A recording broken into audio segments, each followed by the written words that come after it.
ఆర్తధ్వని నీ సన్నిధిలో వినపడుతుందని నాకు తెలుసు. నేను ఎన్నిసార్లు మొర్ర పెట్టాను, అన్నిసార్లు నా మొర్ర నీ యొద్ద చేరిందని తెలుసు.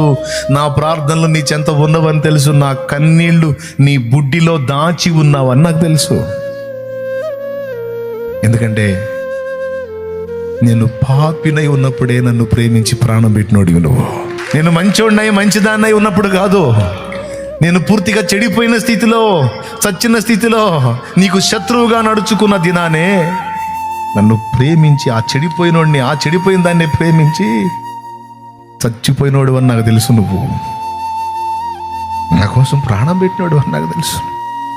నువ్వు నా మొర ఎందుకు వినవు దేవా? నువ్వు నా ప్రార్థన ఎందుకు వినవు? ఖచ్చితంగా వింటావు. కానీ నా నిరీక్షణను, నా విశ్వాసాన్ని నువ్వు పరీక్షిస్తున్నావు. ఏదేమైనా అన్యుల దగ్గరికి వెళ్ళి చేయి చాపను, మరొక దారి నేను వెతుక్కోను.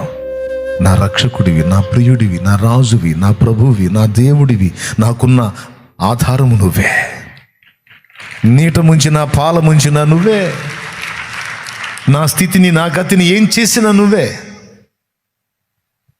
నువ్వు ఆన్సర్ లేదని నేనేం కోపడినాయా? సర్వాధికారి నువ్వు, నీ ఇష్టం.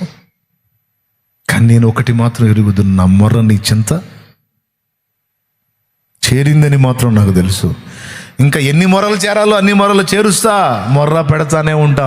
నా మొర్ర ఆగదు, నేను ఆగను.